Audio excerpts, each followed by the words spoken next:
Bible अध्ययन श्रृंखला के अंदर आपका हार्दिक स्वागत है। प्रेरित पौलुस के द्वारा लिखी हुई पहला कुरिन्थियों की पत्री के अंदर हम हैं और आज हम 7वें अध्याय का अध्ययन करेंगे। लेकिन इससे पहले प्रार्थना कर लेते हैं। परमपिता परमेश्वर, हम आपका धन्यवाद देते हैं जीवित वचन के लिए। आप हमसे बात कर रहे हैं, हमारे जीवन को आप आपके जैसा बना रहे हैं, इसलिए हम धन्यवाद देते हैं। पवित्र आत्मा, आपकी मौजूदगी के लिए हम कोटि कोटि धन्यवाद देते हैं। प्रभु यीशु मसीह के सामर्थ्य नाम से मांगते हैं, आमीन और आमीन।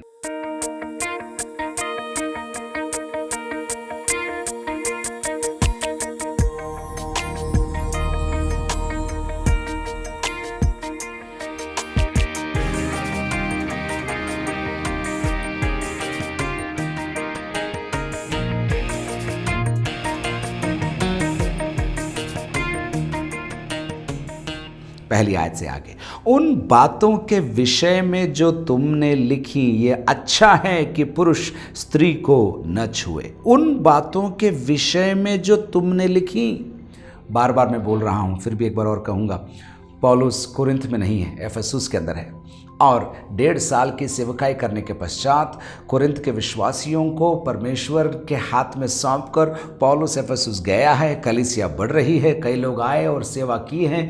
और अब देखिए, इन्होंने कुरिन्थ के विश्वासियों ने खत लिखा है पौलुस को और खत को लोगों के हाथ वहाँ पहुँचाया है। और इस खत के अंदर उन्होंने कई सवाल पूछे हैं, कई बातों के विषय में पौलुस की राय लेनी उन्होंने चाही है।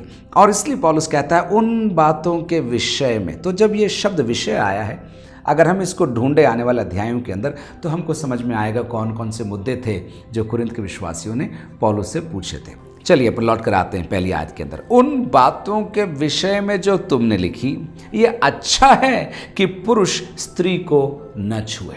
7वें अध्याय के अंदर पौलुस अलग अलग प्रसंगों को बताएगा जहाँ पर शारीरिक संबंध वैध है, जहाँ पर शारीरिक संबंध वर्जित है, कैसे एक विधवा को रहना है, कैसे एक अनमैरिड जन को जिसका विवाह हुआ ही नहीं उसे कैसे रहना है। अलग अलग भाव को हम देखेंगे।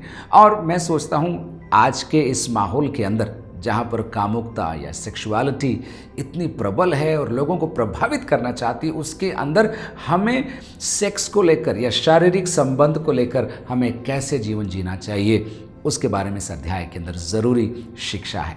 मैं जब इस शब्द का प्रयोग करूंगा, मैं आपसे क्षमा चाहता हूं कि आपको बुरा लगेगा जब ये मैं कहूँगा, लेकिन वचन के अंदर है और हमें सीखना ज़रूरी है।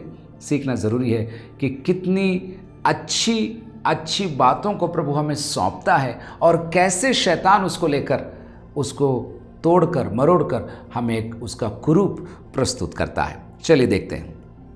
उन बातों के विषय में जो तुमने लिखी हैं, ये अच्छा है कि पुरुष स्त्री को न छुए। गलत रीति से पुरुष स्त्री को न छुए। आपको याद होगा, हमने पहले देखा है कुरिन्थ शहर वैश्यवृत्ति के लिए विश्वविख्यात था। स्त्री और पुरुष वैश्यवृत्ति में लिप्त थे और उनके लिए आम बात थी, क्योंकि माहौल ही कामुकता का था। माहौल ही ऐसा था कि आप कुछ भी करो सब चलेगा, क्योंकि देवी को प्रसन्न करना है। उन्होंने तो इसको एक धार्मिक अंदाज भी दे दिया था। पुरुष स्त्री को न छुए। क्या पुरुष कभी स्त्री को न छुए? नहीं, ऐसा नहीं है, लेकिन गलत रीति से पुरुष स्त्री को न छुए। अब देखिए दूसरी आयत में पौलुस क्या कहता है। परंतु व्यभिचार के डर से हर एक पुरुष की पत्नी और हर एक स्त्री का पति हो। विवाह एक दायरा है। वैवाहिक जीवन एक ऐसी अवस्था है जिसके अंदर शारीरिक संबंध स्थापित करना परमेश्वर की ओर से नियुक्त है। कई लोगों को इसको लेकर कई प्रकार की भ्रांतियां हैं, लेकिन मैं कुछ बातों को स्पष्ट यहां पर कर देना चाहता हूं।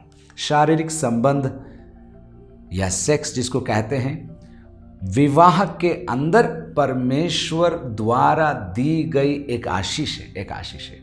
प्रजनन के लिए, न केवल प्रजनन के लिए, लेकिन खुशी के लिए या आनंद के लिए, और उसके साथ साथ परमेश्वर की योजना की पूर्ति के लिए ये परमेश्वर ने हमें दी हुई एक अवस्था है।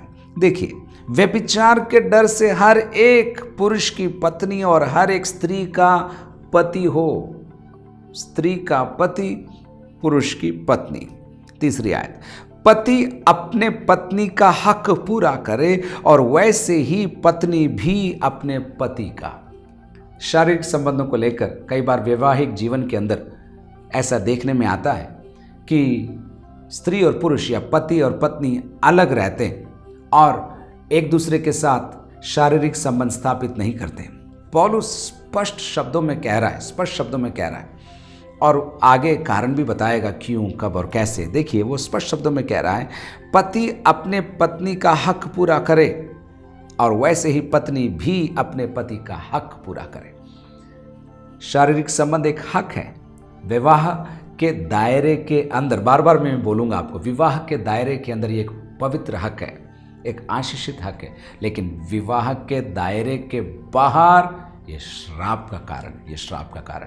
हर चीज़ अपनी सेटिंग में, अपने समय के अंदर खूबसूरत होती है, लेकिन वही चीज़ समय के बाहर, दायरे के बाहर बिल्कुल आशीष नहीं लेकिन बिल्कुल विनाश का कारण बन जाती है। और शारीरिक संबंध बिल्कुल इसको लेकर सही ठहरता है। पति अपने पत्नी का हक पूरा करे और वैसे ही पत्नी भी अपने पति का। पत्नी को अपनी देह पर अधिकार नहीं पर उसके पति का अधिकार है। विवाह के पश्चात पत्नी की देह पर पति का अधिकार है।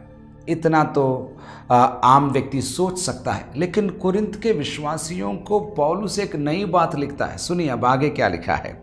वहां पर लिखा है, वैसे ही पति को भी अपनी देह पर अधिकार नहीं परंतु पत्नी का है।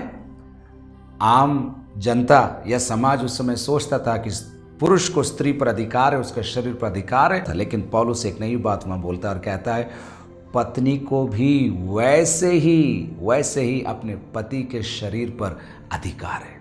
मैं सोचता हूँ एक भूकंप लाने वाली बात है ये सोच के अंदर। सामाजिक दायरों में जब पौलुस ने एक खत लिखा और लोगों ने पढ़ा होगा, सोचा होगा, बाप रे ऐसा हो सकता है क्या? हमने तो सोचा था पुरुष ही स्त्री के ऊपर हक रखता है, लेकिन पौलुस कहता है नहीं, स्त्री को भी पुरुष के ऊपर, उसके देह पर हक है।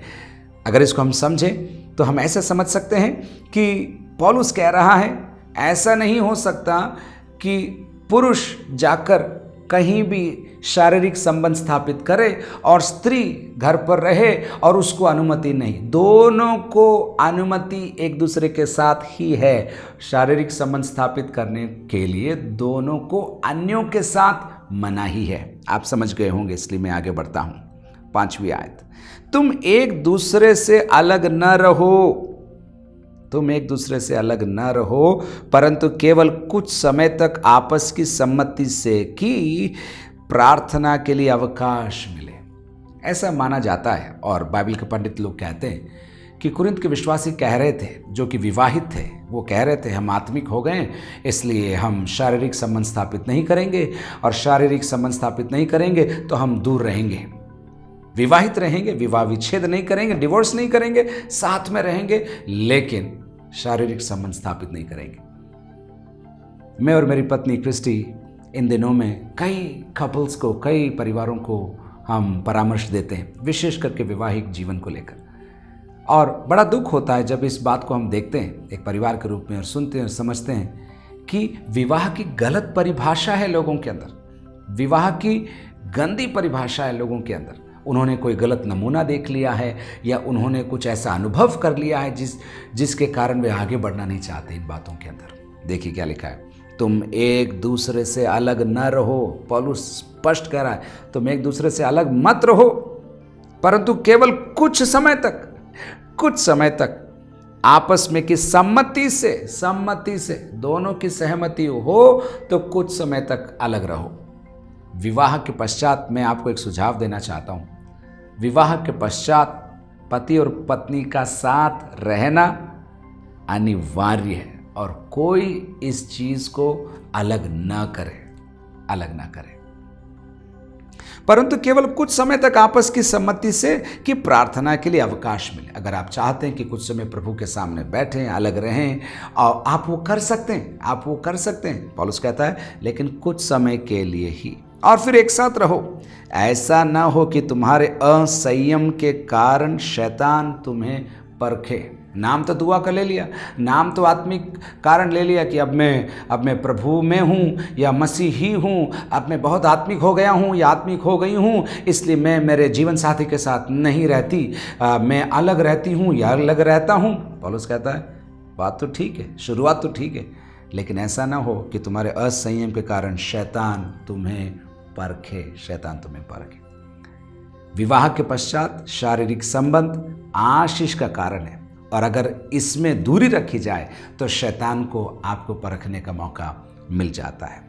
अब पौलुस देखिए अपने आप के बारे में क्या कह रहा है 6ठी आयत के अंदर, परंतु मैं जो ये कहता हूं वह अनुमति है न कि आज्ञा। पौलुस कह रहा है ये परमेश्वर की ओर से मैंने पाया और मैं तुम्हें बोल रहा हूं, ऐसा नहीं है, ये तो मैं मेरी इच्छा को तुम्हें प्रकट कर रहा हूं, ये आज्ञा नहीं है, कमांड नहीं है, लेकिन मैं जो सोचता हूँ। और आगे फिर एक बार वो कहेगा मेरे अंदर भी प्रभु का आत्मा है, वो कहता है मैं प्रभु की ओर से बोल रहा हूँ, लेकिन आदेश के रूप में नहीं, लेकिन मैं जो समझता हूँ, देख रहा हूँ, लोगों में अनुभव कर रहा हूँ, उसके विषय में पौलुस उनसे कहता है। अब देखिए 7वीं आयत के अंदर पौलुस अपनी गवाही देगा। एक सवाल यहाँ पर उठता है और हम पहले उस सवाल को पूछ लेते हैं, क्या पौलुस ने कभी विवाह किया? क्या पौलुस विवाहित था? कभी भी उसने विवाह किया क्या? अगर किया तो उसकी पत्नी कहाँ है?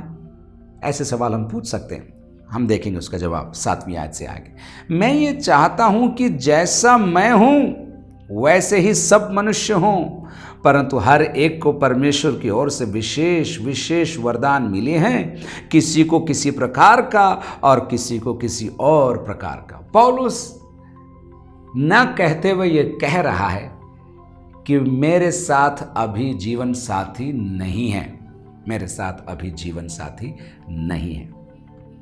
आप पूछेंगे कैसे बोल रहे हैं आप? देखिए ना, मैं ये चाहता हूं कि जैसा मैं हूं वैसे ही सब मनुष्य हों। आगे आयतों में वो कहेगा अन्य प्रेरितों के बारे में कि कैसे वे अपनी पत्नियों को लेकर साथ चलते हैं, उसके बारे में वो जिक्र करेगा। तो वहां से हम ये देख रहे हैं, मैं ये चाहता हूं कि जैसा मैं हूं वैसे सब मनुष्य हों। एक बार और, क्या पौलुस ने कभी विवाह किया? और अगर किया तो कहाँ है उसकी पत्नी? और अगर नहीं किया तो क्यों नहीं किया? बाइबल के पंडित ऐसा अनुमान लगाते हैं चूंकि पौलुस पहले शाऊल कहलाता था और गमालियल के पैरों पर बैठकर उसने शिक्षा प्राप्त करी थी, तो ये अनुमान लगाते हैं कि कभी पौलुस का विवाह हुआ होगा, क्योंकि यहूदी परंपरा थी कि रब्बी की शिक्षा प्राप्त करने वाले वे विवाह करते थे। तो ऐसा अनुमान लगाते हैं बाइबल के पंडित कि उसका विवाह हुआ होगा।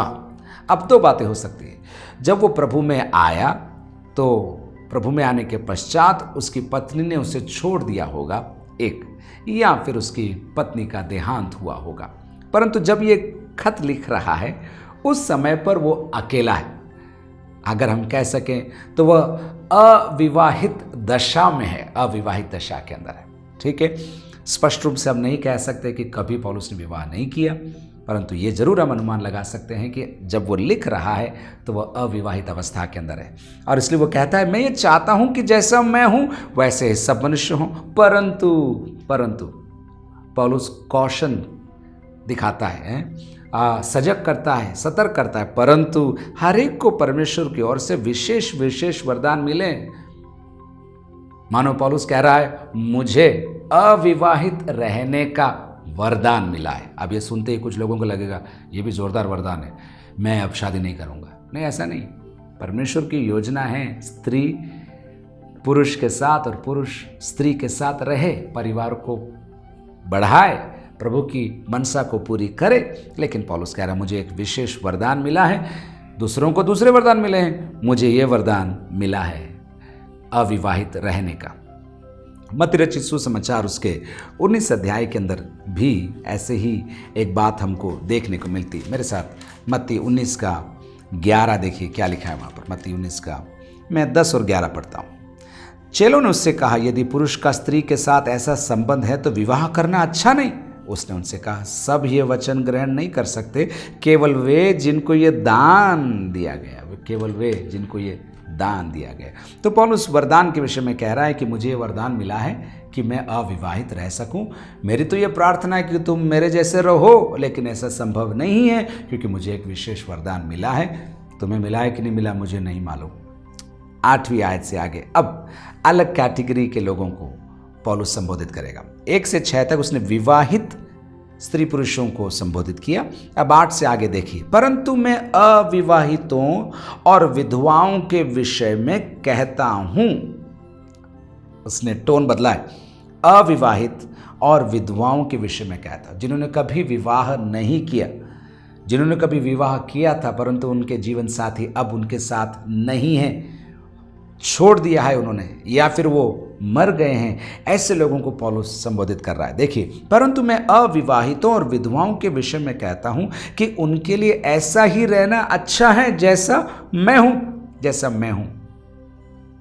9वीं आयत, परंतु यदि वे संयम न कर सके तो विवाह करें, क्योंकि विवाह करना कामातुर रहने से भला है। पौलुस स्पष्ट और सरल शब्दों में कहता है, अविवाहित अवस्था या विधवा की अवस्था ठीक है, और जैसे हैं वैसा रहो, वो भी बढ़िया है, लेकिन यदि वे संयम ना कर सकें, कंट्रोल ना कर सकें, तो विवाह करें, क्योंकि विवाह करना कामातुर रहने से भला है। इसको समझाने की ज़रूरत नहीं, आप समझ गए। संयम की बात 9वें अध्याय के अंदर भी वो कहेगा, 25वें आयत के अंदर मैं आपको बताता हूँ। 9 के 25 में देखिए कैसे लिखा है। एक पहलवान के बारे में वहाँ लिखा है, हर एक पहलवान सब प्रकार का संयम करता है। वे तो एक मुरझाने वाले मुकुट को पाने के लिए सब करते हैं, परंतु हम तो उस मुकुट के लिए करते हैं जो मुरझाने का नहीं। लौट कर आते हैं 9वीं आयत, परंतु यदि वे संयम न कर सकें तो विवाह करें, क्योंकि विवाह करना कामातुर रहने से भला है। अब 10वीं आयत से आगे अलग कैटेगरी के लोगों को पौलुस संबोधित करेगा। ये वो झुंड है जो विवाहित हैं, लेकिन दोनों में से एक जन प्रभु को नहीं मानता है, और न मानने के कारण कुरिन्थ के विश्वासी पौलुस से पूछ रहे थे, क्या हम उनको छोड़ दें, क्या हम उनसे अलग हो जाएं, और उसकी सलाह कुरिन्थ के विश्वासी ले रहे थे। चलिए देखते हैं। जिनका विवाह हो गया है, मैं 10वीं आयत से पढ़ रहा हूं, जिनका विवाह हो गया है उनको मैं नहीं वरन प्रभु आज्ञा देता है। 6ठी आयत में हमने देखा था अनुमति है न कि आज्ञा। पौलुस कह रहा था मैं बोल रहा हूं, परमेश्वर नहीं, लेकिन यहां पर वो उल्टा कहता है, जिनका विवाह हो गया उनको मैं नहीं वरन प्रभु आज्ञा देता है। क्या आज्ञा देता है सुनिए, पत्नी अपने पति से अलग न हो, और यदि अलग भी हो जाए तो बिन दूसरा विवाह किए रहे, या अपने पति से फिर मेल कर ले, और न पति अपनी पत्नी को छोड़े। स्त्री और पुरुष दोनों को पौलुस संबोधित कर रहा है। हर कैटेगरी के अंदर, हर झुंड के अंदर पौलुस दोनों को बराबर दर्जा देते हुए, दोनों की जिम्मेदारियों को बताते हुए दोनों से बात करता है। देखिए वापस मैं आपको समझाऊं यहाँ क्या लिखा है। पौलुस कह रहा है, अगर तुम विवाहित हो तो प्रभु की आज्ञा है तुम एक दूसरे को मत छोड़ो। और यदि तुम्हारा जीवन साथी तुमको छोड़कर चला जाए, और यदि अलग भी हो जाए, तो बिन दूसरा विवाह किए रहें। दूसरा विवाह मत करो यदि जीवन साथी तुमको छोड़कर चला गया है, या अपने पति से फिर मेल कर लें। थोड़ी अनबन हो गई और वे चले गए या वे चली गई, तो प्रभु का आत्मा पौलुस के द्वारा मुझसे और आपसे कहता है कि सुलह कर लो, फिर से मेल कर लो, और न पति अपनी पत्नी को छोड़े। तो विवाहित दशा के अंदर ये स्पष्ट है। पौलुस कह रहा है, पहले उसने कहा दूर नहीं रहना, संग रहना, और अब यहाँ कह रहा है विवाह विच्छेद तो छोड़िए, डिवोर्स तो छोड़िए। पौलुस कह रहा है अलग भी हो जाए, किसी भी कारण से अलग हो जाए, तो भी बिना दूसरा विवाह किए हुए रहें। बहुत जटिल एक स्टेटमेंट है ये। आज के वातावरण के अंदर विवाह पश्चात विवाह विच्छेद होना एक आम बात होती जा रही है। बहुत दुख है इस विषय पर मुझे। स्त्री पुरुष को समझ नहीं पाता, पुरुष स्त्री को समझ नहीं पाता, दोनों के परिवार एक दूसरे को समझ नहीं पाते, कौन क्या बोल देता है और परिवार टूट जाता है। छोटी छोटी बातों पर परिवार बिखर जाता है। प्रियो, पौलुस कह रहा है यदि अलग भी हो जाए तो बिन दूसरा विवाह किए रहें, या अपने पति से फिर मेल कर लें, और न पति अपनी पत्नी को छोड़े। अब 12वीं आयत से आगे देखिए क्या लिखा है, दूसरों से प्रभु नहीं परंतु मैं ही कहता हूं। देख रहे हैं पौलुस स्पष्ट कर रहा है प्रभु किन बातों की आज्ञा दे रहा है और मैं किन बातों के लिए एनकरेज कर रहा हूं, प्रोत्साहित कर रहा हूं। दूसरों से प्रभु नहीं परंतु मैं ही कहता हूँ, यदि किसी भाई की पत्नी विश्वास न रखती हो और उसके साथ रहने से प्रसन्न हो तो वह उसे न छोड़े। आपका जीवन साथी, आपके जीवन साथी यदि प्रभु को नहीं मानते हैं परंतु आपके साथ रह रहे हैं और रहने को तैयार हैं, तो बाइबल कहती है ये अच्छा है, कोई दिक्कत नहीं, उनको अलग मत करो। कुरिन्थ के विश्वासियों में एक बात उठ रही होगी कि मैं विश्वासी हूँ और मेरा जीवन साथी विश्वासी नहीं है, तो क्या मैं उनको छोड़ दूँ, क्या दूसरा विवाह करूँ, क्या मैं अलग रहूँ? ये सारी बातों का जवाब पौलुस दे रहा है। दूसरों से प्रभु नहीं परंतु मैं ही कहता हूँ, यदि किसी भाई की पत्नी विश्वास न रखती हो और उसके साथ रहने से प्रसन्न हो तो वह उसे न छोड़े। जिस स्त्री का पति विश्वास न रखता हो और उसके साथ रहने से प्रसन्न हो वह पति को न छोड़े। दोनों बातें, स्त्री को आदेश, पुरुष को भी आदेश। यदि एक जन विश्वास नहीं करता है तो उनको मत छोड़ो, उनको मत छोड़ो, उनके साथ रहो। आगे, क्योंकि ऐसा पति जो विश्वास न रखता हो वह पत्नी के कारण पवित्र ठहरता है और ऐसी पत्नी जो विश्वास नहीं रखती पति के कारण पवित्र ठहरती है। जब मैं इसको पढ़ रहा था मुझे बहुत कठिन लगा ये। क्यों? ऐसा पति जो विश्वास न रखता हो पत्नी के कारण पवित्र ठहरता है। पत्नी विश्वास करती है, पति विश्वास नहीं करता। लेकिन बाइबल कह रही है पत्नी के विश्वास के कारण ये पवित्र ठहरता है, ये योग्य ठहरता है, क्योंकि ये अपनी स्त्री के साथ है और अपने परिवार की देखभाल कर रहा है और इसको अपने विश्वास में आगे बढ़ने की अनुमति दे रहा है। और उल्टा भी है, उल्टा भी है। अगर पुरुष विश्वास करता है और स्त्री विश्वास नहीं करती और साथ रहने को तैयार है, उसको फ्रीडम है आराधना में जाने के लिए, बाइबल पढ़ने के लिए, आपके विश्वास को मानने के लिए, तो पौलुस कह रहा है ये पवित्र है, उसको रहने दो, प्रभु का काम होगा। पवित्रता शुरू हो चुकी है उस जीवन साथी के जीवन के अंदर। क्योंकि ऐसा पति जो विश्वास न रखता हो वह पत्नी के कारण पवित्र ठहरता है और ऐसी पत्नी जो विश्वास नहीं रखती पति के कारण पवित्र ठहरती है। अब आगे देखिए, नहीं तो तुम्हारे बाल बच्चे अशुद्ध होते परंतु अब तो पवित्र हैं। पौलुस उन्हें समझा रहा है तुम्हारी संतान पवित्र है, तुम्हारे बच्चे पवित्र हैं। एक ही जन विश्वास में हो परिवार में से, पौलुस कह रहा है तुम योग्य हो, तुम पवित्र हो, तुम दूर नहीं, तुम प्रभु के करीब ही हो, प्रभु का काम तुम्हारे घर पर शुरू हो चुका है। 15वीं आयत, परंतु जो पुरुष विश्वास नहीं रखता यदि वह अलग हो तो अलग होने दो। ऐसी दशा में कोई भाई या बहन बंधन में नहीं, परमेश्वर ने हमें मेल मिलाप के लिए बुलाया है। पौलुस कह रहा है कि विश्वास के कारण यदि जीवन साथी छोड़कर जा रहा है, बहुत समझाया, बहुत रोकने का प्रयास किया, बहुत उन्हें प्रभु के बारे में बताया, नहीं हो रहा है, तो पौलुस कह रहा है ऐसी दशा में कोई भाई या बहन बंधन में नहीं, परमेश्वर ने हमें मेल मिलाप के लिए बुलाया है, मेल मिलाप के लिए बुलाया। रोमियो को लिखी हुई पत्री 12वें अध्याय के 18 आयत में क्या लिखा है, मेरे साथ देखिए। रोमियो को लिखी हुई पत्री 12 का 18, जहाँ तक हो सके तुम भरसक सब मनुष्यों के साथ मेल मिलाप रखो, जहाँ तक हो सके। इसको लोग मिसअंडरस्टैंड कर सकते हैं, गलत रीति से इस आयत को ले सकते हैं। मैंने बहुत कोशिश किया, उन्होंने माना नहीं, इसलिए उन्होंने छोड़ दिया और मैं चला गया। ऐसे नहीं, जहाँ तक हो सके प्रभु की महिमा होनी चाहिए, जहाँ तक हो सके सबके साथ मेल मिलाप के साथ रहो। 16 आयत, क्योंकि हे स्त्री तू क्या जानती है कि तू अपने पति का उद्धार करा लेगी, और हे पुरुष तू क्या जानता है कि तू अपनी पत्नी का उद्धार करा लेगा। स्त्री को भी लिख रहा है, पुरुष को भी लिख रहा है, अपने जीवन साथी को मत छोड़, विश्वास के खातिर उन्हें अलग मत कर। मैं बहुत पवित्र हूँ, आप पवित्र नहीं हो, ऐसे मत बोल।